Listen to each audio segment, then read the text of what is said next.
How's it going? Just going to do a little talk through tutorial for the Polyend tracker, just to try and get you up and running with the basics. A good little bit of kit. It's got loads of stuff built in. You can go to this sample loader, and then from there you can just check on your SD card. These are some recordings that I've done, which are quite straightforward to do yourself. If you just go over to here to the sample recorder, and it gives you the option. It's straightforward. You can literally run your phone into a line in on the back here through an aux jack and just hit record, and then once you've hit record, it will just bring it straight up into the sampler, and where you can crop it and edit it, which is really straightforward. But for now I'm going to use some that I've already got in here, as I say, just to get you up and running and just show you the basics. So basically we've got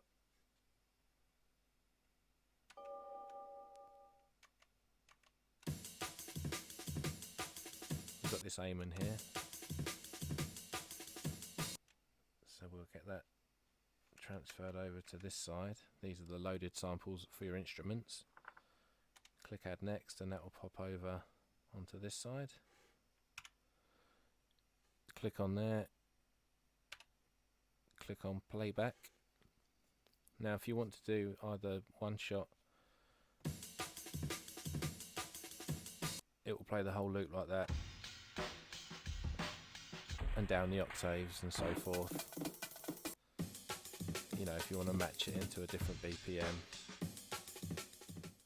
or if you want to chop it, which we're going to do today, you can go onto beat slice, click auto slice, confirm, and now it's already done some chops for you.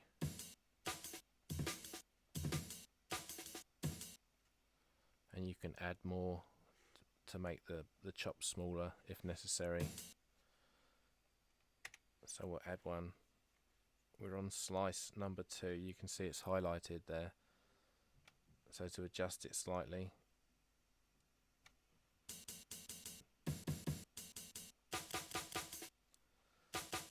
so we'll add another one there. So we just need to select the one we want to move.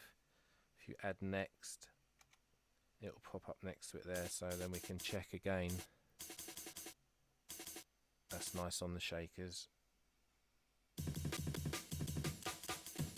I think we got enough for here and this first sort of 4 sections.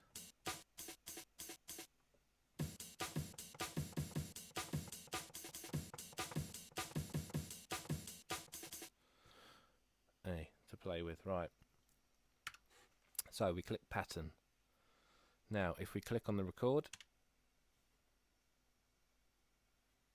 and we want to push C3, that's our kick. Now if we want to turn the volume up on the whole track and the sample, click on your instrument parameters at the top, and that will show you where the sample volume's coming in at. So if you hold your finger on it and turn the dial, it'll go up. I normally run things around 81, 82. Not to push it too much, but it pushes it quite nice to give a nice bit of crunch to the sample. So right, click back onto pattern. So we've got our kick. Now just to do the sort of a basic drum pattern, we've got kick, shaker, hi-hat, snare, kick, hi-hat, snare. Listen to this. Already sounding the goodness, so you can start playing around.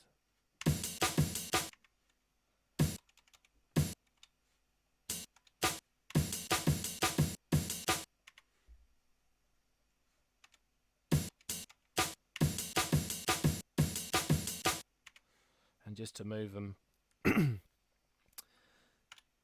you just click on this record button, and if you want to play through. Now I've set the length to the maximum length that you can do it at 128 on the bars. you can adjust it obviously how you want it, into 16, 32, 64, etc. But I find it's just nicer to work this way. So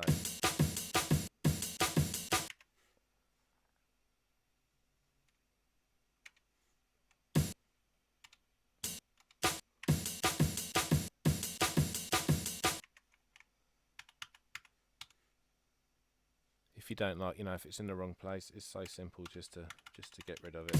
Play it through again.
So that's halfway there basically, so we'll pretty much repeat the process, but you can obviously make some slight adjustments.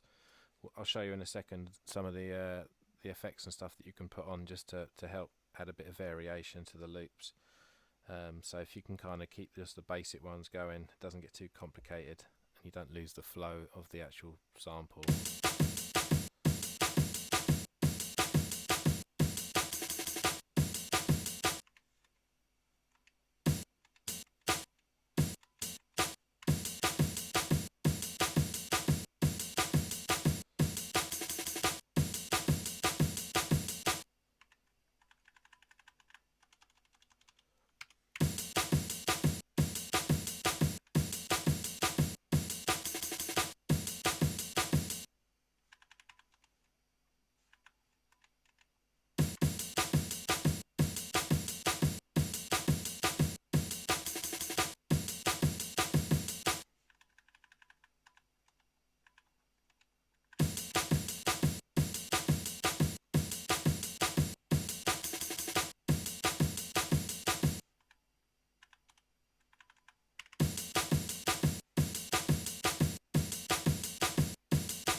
Right, got there in the end.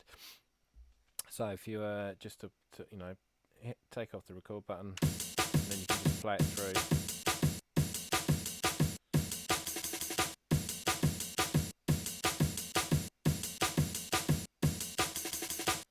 Got yourself a nice steady aiming sorted already. See, okay, so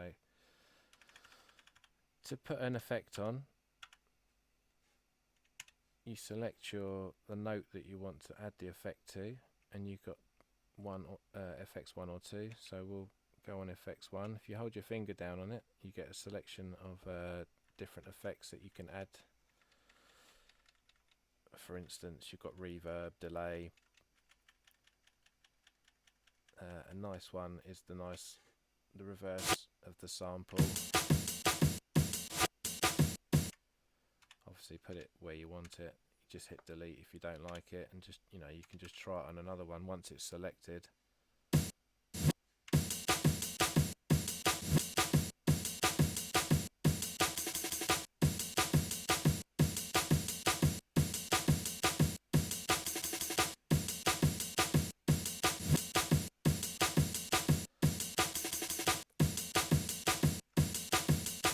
Just to give the chops a bit of variation as well. You can give them a bit of a high pass filter.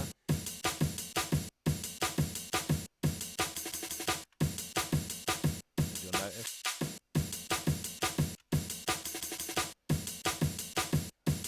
You just select another effect. Rolls quite good. You hear it will stagger it, and you can do variations.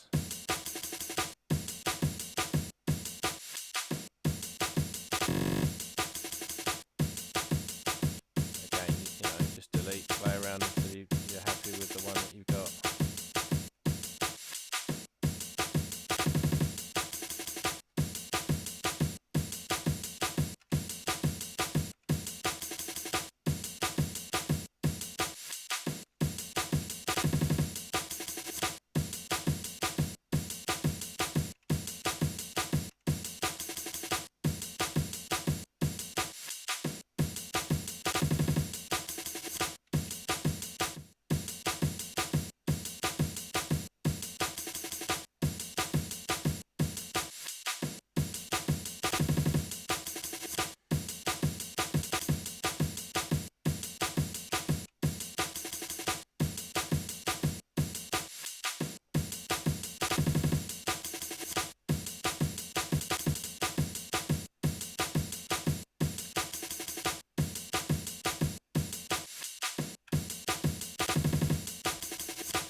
Yeah, happy with that.